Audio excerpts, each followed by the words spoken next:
Welcome back to the channel, everybody. Thank you so much for joining me and allowing me to continue to be your daily advocate.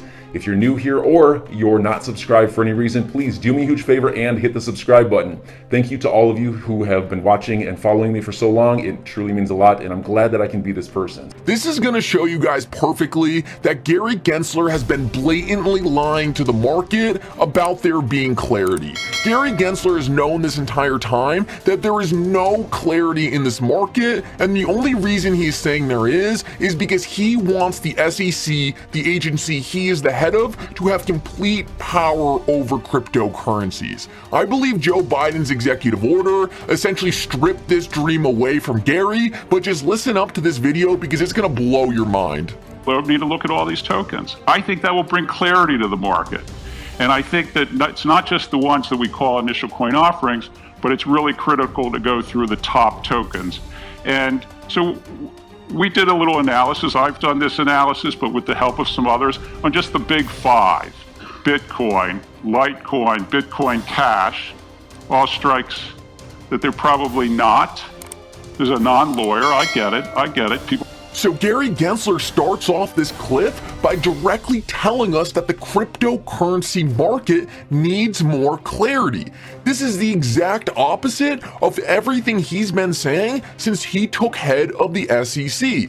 This shows that despite the fact that there's been zero policy changes in this gap of time, that his opinion has drastically changed. Back then, he was clearly stating that this market needs more clarity, and now he's continued to say that there is clarity. Well, clearly, because there's been no policy changes, his opinion should not have fundamentally taken a complete 180. And the only reason his position has changed is because now he is in a position where he is given more power by saying there is clarity. This is disgusting, and he even goes on to say later in this clip that Bitcoin is probably not a security. And the reason why he can't say this with certainty is because regulators have not yet made the decision on what a security is and what a security is not. Gary Gensler understands this. He's a smart guy, but he's choosing to ignore these facts because he wants power. This is a huge problem, but like I said earlier in this clip, essentially, Gary Gensler's right to this power may have been stripped away by this executive order, and let me show you what I mean. Fred, a lawyer I follow, broke down this executive order perfectly. He tweeted out, "Truly wonderful. POTUS ordered Gary Gensler to stand down on his unilateral approach and work with many other agencies. CFTC that will refuse to bow down to the SEC, asserting sole jurisdiction. Here's your first L, Gare." So he's saying in Joe Biden's executive order, he essentially instructed all these different agencies to work together and create an approach that works between all these different agencies. This is in stark contrast to everything Gary Gensler has been saying. Gary Gensler has been saying clearly all these tokens are securities. But if that was true, then why in Joe Biden's executive order didn't he come out and say, these are all securities, SEC is in charge of everything? He wanted all these different commissions to work together because the fact of the matter is, the world has never seen a cryptocurrency before, and there's never been regulations drafted to account for them. Cryptocurrencies have a lot of different aspects that all these different agencies cover, and that's why Joe Biden wants all these different agencies to work together to create a regulatory framework that really accounts for all these different factors cryptocurrencies have. Now, Fred goes on to say that the FDIC, OCC encouraged to consider their respective jurisdictions on digital assets. So he's essentially saying that all these different regulators should stay in their lane and not try to overreach exactly what Gary's doing. And Fred goes on to say, and he doesn't even know which agencies controls what. That's what this whole report is about. Figuring out who controls what and what different regulatory body should be looking at what part of crypto. And so he goes on to say, how is that known market clarity? SEC versus Ripple. I don't think judges would heavily consider it, but Ripple has good faith basis to file its own supplemental authority on fair notice defense using this executive order. So what Fred is saying here is that Ripple could actually bring this executive order to the court and say, how could there have been clarity in the market if Joe Biden in this executive order is currently saying we need to put together these different working groups and these agencies need to work together to figure out who has power over crypto?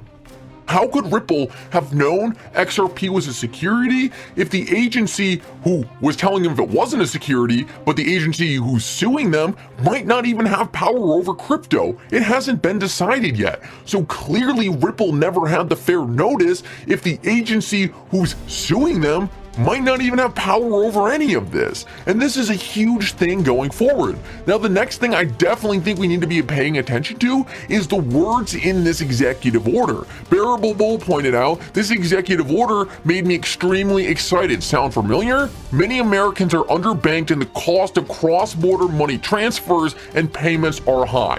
What cryptocurrency do we know that is solving this? Most importantly, this executive order went extremely far in saying that cryptocurrencies are going to be critical to upgrading the infrastructure in our current financial system. And then they go on to say that cross-border payments are high and cryptocurrencies could be used to solve this. This is a direct call out to everything Ripple and XRP solve. So regardless of if they are directly talking about Ripple and XRP here, it doesn't matter because they are the leaders in this space, and the more attention that's brought to this and the need for it, the more it's going to look like it is insane for the SEC to be attacking the American company that is driving this innovation in the United States.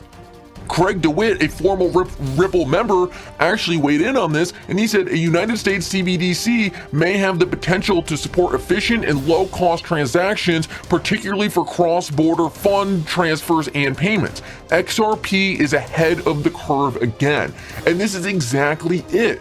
XRP is going to transform the financial system, but it hasn't happened yet.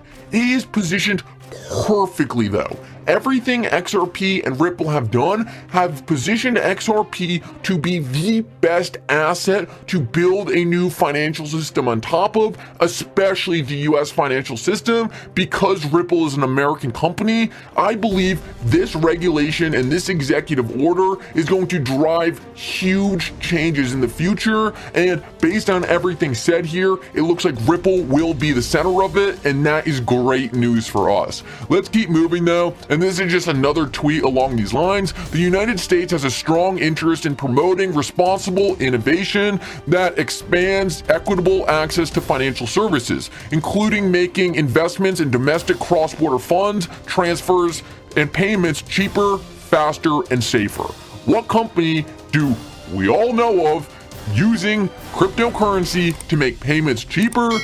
Cross-border payments cheaper, faster, and safer. Obviously, I don't need to answer that. Ripple is at the center of the transformations that are going to be coming to our financial system. It's only a matter of time.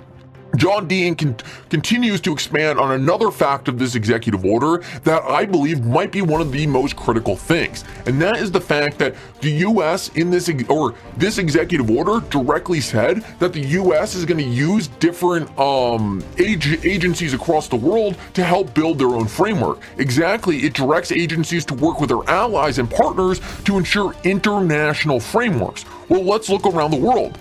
The UK's FSA declared XRP a non-security. Japan's FSA declared XRP as a non-security. Switzerland's UAE, Singapore, and other countries all around the world have all said XRP is not a security.